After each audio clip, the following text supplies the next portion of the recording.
Hello, नमस्कार। स्वागत है आप सभी का हमारे अपने YouTube channel concept with KS sir पर। तो जैसा कि आपको पता है बीएचटीसी की क्लासेज यहाँ पर रेगुलर चलती जा रही हैं और आज जो क्लास होने वाली है ये है राजस्थान हिस्ट्री। हम यहाँ पर राजस्थान हिस्ट्री की भी क्लासेज स्टार्ट करने जा रहे हैं। राजस्थान हिस्ट्री का जो सिलेबस है आज हम उसके बारे में यहाँ पर डिस्कशन करेंगे कि राजस्थान हिस्ट्री में क्या सिलेबस है। और ये जो सिलेबस है ये सिलेबस नहीं है, इसके अंदर आपको जानने को मिलेगा कि क्या पढ़ना है और क्या नहीं पढ़ना है। ठीक है, सिलेबस तो बहुत ही ज़्यादा दिया गया है यहाँ पर, लेकिन जो बीएचटीसी का लेवल रहता है उस लेवल को देखते हुए यहाँ पर इस सिलेबस को डिज़ाइन किया गया है और बताया गया है कि आपको राजस्थान हिस्ट्री के अंदर क्या पढ़ना है और क्या नहीं पढ़ना है, क्या स्किप करना है। ठीक है, कौन सी चीज़ें आपके लिए महत्वपूर्ण होने वाली है और कौन सी चीज़ें आपके लिए महत्वपूर्ण नहीं होने वाली हैं। ठीक है, तो इस सिलेबस के अंदर हम पूरा का पूरा डिस्कस करेंगे कि क्या आपके लिए इम्पोर्टेंट होने वाला है और क्या इम्पोर्टेंट नहीं होने वाला है। तो सिलेबस नहीं है, एक तरीके से ये आपके लिए क्या है, गोल्डन। ठीक है, ठीक है, तो गोल्डन थिंग्स के रूप में इसको हम मान सकते हैं कि ये गोल्डन थिंग्स होने वाली है आपको, क्योंकि आगे जब भी आप स्टडी करते हो तो इसी सिलेबस को ध्यान में रखते हुए आपको यहाँ पर स्टडी करनी है, ताकि आपको पता रहे कि क्वेश्चन कहाँ से पुटअप्स हो रहे हैं एग्जाम में। पीवाईक्यूज प्रीवियस ईयर क्वेश्चंस को देखते हुए यहाँ पर ये सिलेबस डिजाइन किया गया है। ठीक है, और यहाँ पर हमारी जो क्लासेस होने वाली है वो हिंदी और इंग्लिश दोनों मीडियम्स के अंदर, जैसा कि आपको दिखाई दे रहा होगा, हिंदी और इंग्लिश दोनों मीडियम्स के अंदर हमने यहाँ पर प्रोवाइड कराई है, ताकि आप दोनों मीडियम्स के जो भी बच्चे हैं, जो हिंदी मीडियम का है, जो इंग्लिश मीडियम का है, वो दोनों की दोनों क्लासेस यहाँ पर ले सके। ठीक है, तो अगर हम बात करें बीएचटीसी के एग्ज़ाम में, अगर हम बीएचटीसी एग्ज़ाम की बात करें, ठीक है, तो बीएचटीसी एग्ज़ाम के अंदर राजस्थान हिस्ट्री से 10 से 15 क्वेश्चन आपको देखने को मिलते हैं। ठीक है, 10 से 15 क्वेश्चन आपको वहाँ पर देखने को मिलेंगे। हम मैक्सिमम बात करें, मैक्सिमम, तो मैक्सिमम आपको 15 क्वेश्चन, 15 क्वेश्चन आपको वहाँ पर देखने को मिल जाएंगे। और मिनिमम अगर हम बात करते हैं, मिनिमम अगर हम बात करते हैं तो 10 क्वेश्चन आपको वहाँ पर देखने को मिलेंगे। ठीक है, तो 10 क्वेश्चंस अपने आप में बहुत ज़्यादा होते हैं। ठीक है, तो 10 क्वेश्चंस यहाँ से आने वाले हैं, तो राजस्थान जो हिस्ट्री है, ठीक है, उसको बहुत अच्छे तरीके से हम यहाँ पर स्टडी करेंगे। कहाँ से क्वेश्चंस बन रहे हैं हम आपको बताते जाएंगे, वहीं से आप अपनी तैयारी को अच्छी करते जाइए। ठीक है, तो कितने क्वेश्चन बनेंगे, मिनिमम 10 क्वेश्चंस यहाँ पर बनने वाले हैं और मैक्सिमम 15 क्वेश्चंस यहाँ पर बनते हैं। तो राजस्थान हिस्ट्री की क्लासेस स्टार्ट करने जा रहे हैं। ठीक है, आज सिलेबस पर हम चर्चा कर रहे हैं। यहाँ पर एक सिलेबस का क्या कर रहे हैं, ओवरव्यू यहाँ पर आपको दिया गया है। ठीक है, तो आपके सिलेबस के अंदर सबसे पहला जो टॉपिक है वो दिया गया है यहाँ पर। ठीक है, इतिहास को जानने के स्रोत, इतिहास के जो भी है, ठीक है ना, सोर्सेस और नोइंग हिस्ट्री। ठीक है, हिस्ट्री को जानने के जो भी सोर्सेज हैं उनके बारे में आपको दिया गया है कि किस तरीके से इतिहास को जाना जाएगा। तो इतिहास जानने के स्रोत के बारे में वर्णन देखने को मिलता है। इस टॉपिक से ज़्यादा प्रश्न नहीं दिए गए हैं। ठीक है, ज़्यादा प्रश्न इससे नहीं पूछे जाते हैं, ज़्यादा क्वेश्चन यहाँ से पुटअप नहीं होते हैं। ठीक है, तो इस चीज़ का आपको ध्यान रखना है।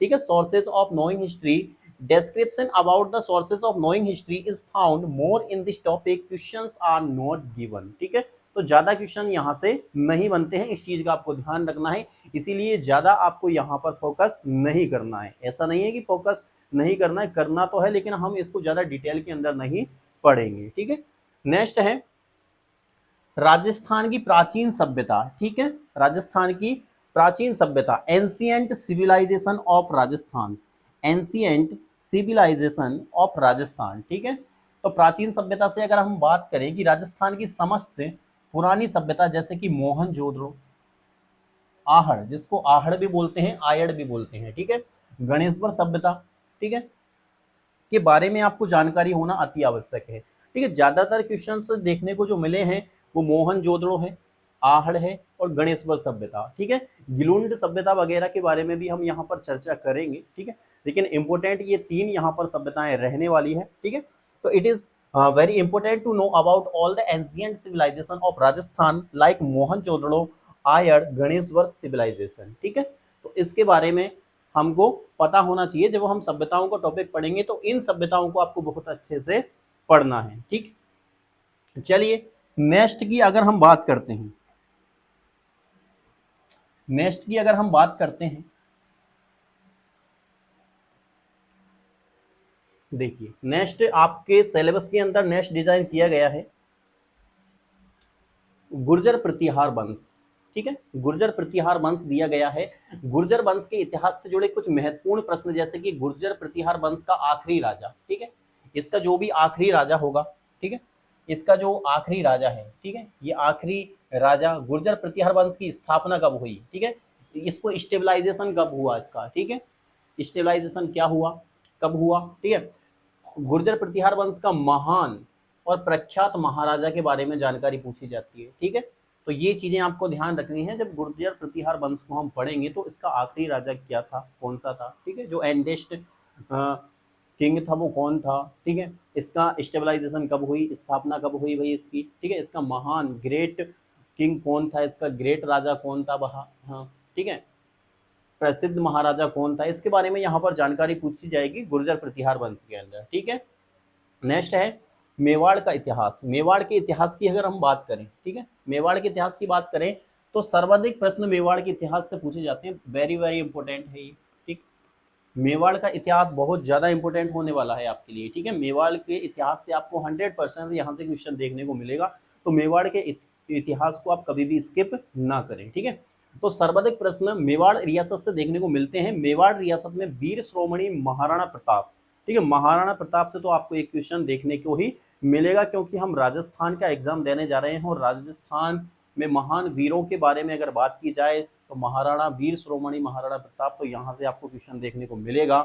उदय सिंह, महाराणा कुंभा, महाराणा अमर सिंह, ठीक है, महाराणा कुंभा, महाराणा अमर सिंह, कल्लाजी राठौड़ के बारे में अधिकतर प्रश्न आपको देखने को मिलते हैं। तो ये वाला जो बॉक्स है बहुत ही ज़्यादा आपको इंपॉर्टेंट होने वाला है।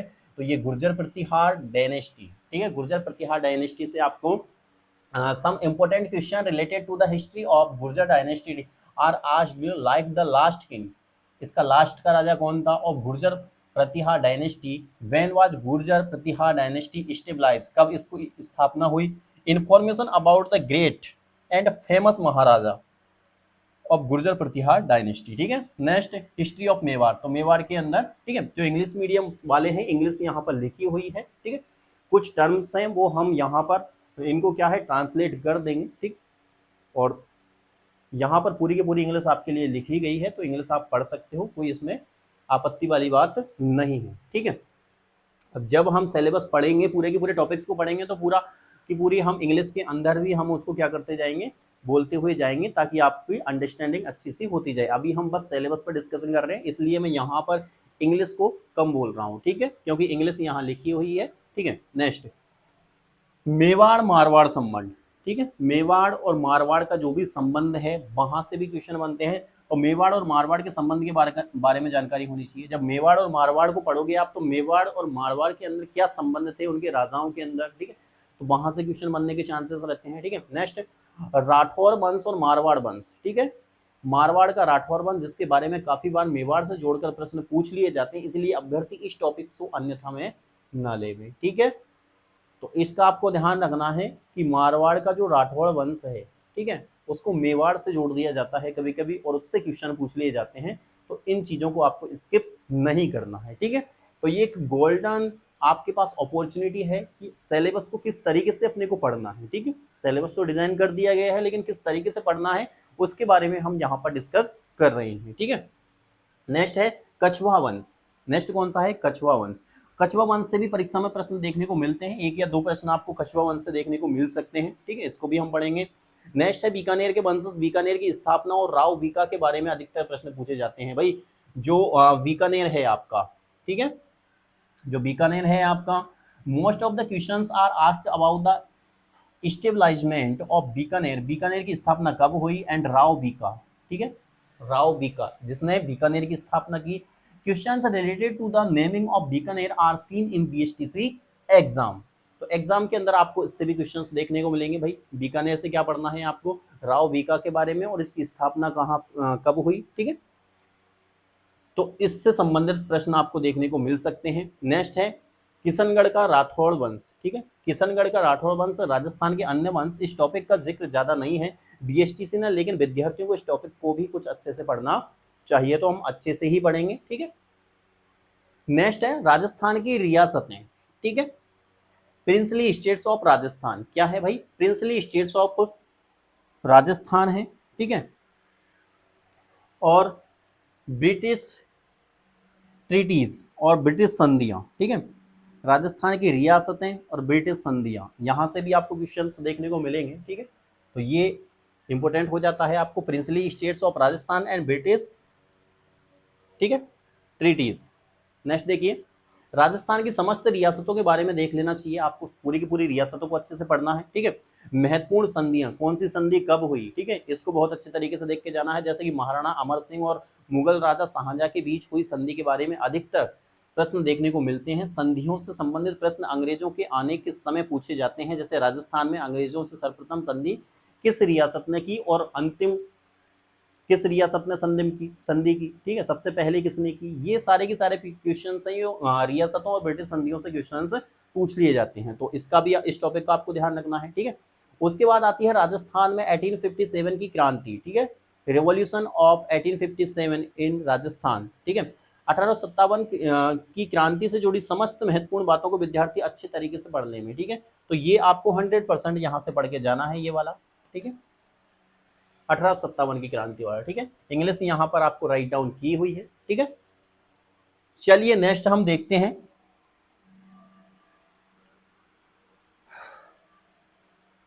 नेक्स्ट जो आपका सिलेबस के अंदर डिजाइन किया गया है, ये है राजस्थान में किसान एवं जनजाति आंदोलन। राजस्थान में किसान और जनजाति आंदोलन, ठीक है, किसान और जनजाति आंदोलन। इस टॉपिक से संबंधित प्रमुख व्यक्तित्व और आंदोलन तिथि और स्थान के बारे में जानकारी होनी चाहिए, ठीक है। इसमें किस किस व्यक्ति ने पार्टिसिपेट किया था, ठीक है, आंदोलन की तिथि क्या थी, ठीक है, डेट, और स्थान, ठीक है, स्थान क्या था, इसके बारे में यहां से क्वेश्चन पूछ लिए जाते हैं। तो इनका आपको बहुत अच्छे तरीके से ध्यान रखना है, ठीक है। Farmers and tribal movement in Rajasthan, there should be information about the major personalities and movements date and place related to this topic, ठीक है। नेक्स्ट है प्रजामंडल आंदोलन। प्रजामंडल आंदोलन, तो प्रजामंडल आंदोलन से संबंधित प्रमुख तिथि के बारे में अधिकतर प्रश्न देखने को आपको मिलते हैं कि किस प्रजामंडल की स्थापना कब हुई, ठीक है, और किसने की भाई, उसका अध्यक्ष कौन था। तो यहां से आपको क्वेश्चन देखने को मिलेंगे 100%, ठीक है, यहां से भी आपको 100% क्वेश्चन देखने को मिलते हैं, ठीक है। तो Prajamandal movements, most of the questions are seen about the main and date related to Prajamandal movements. Next देखिए, उसके बाद है भाई राजस्थान का एकीकरण, इंटीग्रेशन ऑफ राजस्थान। राजस्थान का एकीकरण, राजस्थान का एकीकरण 7 चरणों में हुआ, ये तो सबको पता है, ठीक है। प्रश्न कुछ इस प्रकार से पूछे जाते हैं कि राजस्थान के एकीकरण के 7वें चरण में कौन कौन से जिले सम्मिलित किए गए हैं, ठीक है। इस तरीके से क्वेश्चन पूछ लिए जाते हैं। जब राजस्थान का एकीकरण हुआ था, इंटीग्रेशन ऑफ राजस्थान हुआ था, तो 7 चरणों में हुआ था। उन 7 चरणों में जैसे प्रथम चरण के अंदर कौन कौन से यहाँ पर जिले इंक्लूड थे, वो आपको क्वेश्चन पूछ लिया जाएगा। सेकंड चरण में कौन कौन से थे और 7वें चरण में कौन कौन से थे, ठीक है, उनकी डेट भी आपसे पूछ ली जाती है, ठीक है। तो ये राजस्थान का एकीकरण को भी आपको बहुत अच्छे तरीके से पढ़ के जाना है। नेक्स्ट है राजस्थान के प्रमुख व्यक्तित्व, जो भी पर्सनैलिटीज थी, ठीक है। राजस्थान में बहुत ऐसे व्यक्ति हैं जिसे आज भी इतिहास में याद कर गौरवान्वित महसूस करता है। राजस्थान बीएसटीसी परीक्षा के लिए अभ्यर्थी सभी महत्वपूर्ण व्यक्ति के धनी क्रांतिकारियों के बारे में जानकारी होनी चाहिए, ठीक है। तो कुछ प्रमुख व्यक्तित्व हैं, इन व्यक्तित्व के बारे में भी हम यहाँ पर पढ़ेंगे, ठीक है। तो important personalities of Rajasthan, there have been many such peoples in Rajasthan whom history still remember and feels proud. Candidates appearing for Rajasthan BHTC exam know about all the important personalities and revolutionaries, ठीक है। तो ये आपको ध्यान में रख करके जाना है। तो ये आपका जो राजस्थान हिस्ट्री का सिलेबस था, वो पूरा के पूरा सिलेबस आपको यहाँ पर दिखाया गया है। भाई इस सिलेबस से आपको क्या क्या पढ़ना है और क्या क्या नहीं पढ़ना है, उसके बारे में आज आपकी जो फर्स्ट क्लास है वो हुई है। उसके बाद हम या तो हम क्या करेंगे, जो भी सिविलाइजेशन है, सभ्यताएं हैं, या तो हम उसको स्टार्ट करेंगे, या फिर सोर्सेज, जो इतिहास को जानने के स्रोत हैं, उनको हम यहाँ पर क्या करेंगे, स्टार्ट करेंगे। और आपको वही पढ़ाया जाएगा जो बीएसटीसी एग्जाम के अंदर आपको देखने को मिलेगा। तो हमारी केएस टीम के साथ आप जुड़े रहिए और बार बार आपको एमसीक्यू प्रैक्टिस यहाँ पर की जाएगी। जैसे ही टॉपिक खत्म होता है उसके बाद MCQs प्रैक्टिस यहाँ पर करवाई जाएगी आपके लिए, ठीक है। और जब आपका जो टेस्ट कंडक्ट कराया जाएगा उस टेस्ट को हम ऑफलाइन मोड के अंदर कंडक्ट कराएंगे, तो आप चाहो तो इसको ऑफलाइन देने के लिए आ सकते हो। आपको वेन्यू वगैरह डिसाइड करके सेंड कर दिया जाएगा ग्रुप के अंदर, ठीक है। तो ऑफलाइन MCQs टेस्ट सीरीज वगैरह हम इंक्लूड ऑफलाइन करवाएंगे, ठीक है। और कोई ज़्यादा फीस नहीं है, 250 रुपये के अंदर आपको BSTC का पूरा सिलेबस यहाँ पर आपको दिया जा रहा है। और कोई भी अगर सुधार करना हो तो आप कमेंट सेक्शन में कमेंट करके जरूर बताएं, ठीक है। तो ये पूरा की पूरा सिलेबस आज हमने चर्चा की, ठीक है। कहाँ से कैसे क्वेश्चन बन सकते हैं इस सिलेबस को आपको ध्यान रखना है, ठीक है। इस सिलेबस को आपको पूरा की पूरा ध्यान रखना है, ठीक है। और जैसा कि आपको पता है, जैसा कि आप जानते हो, ठीक है,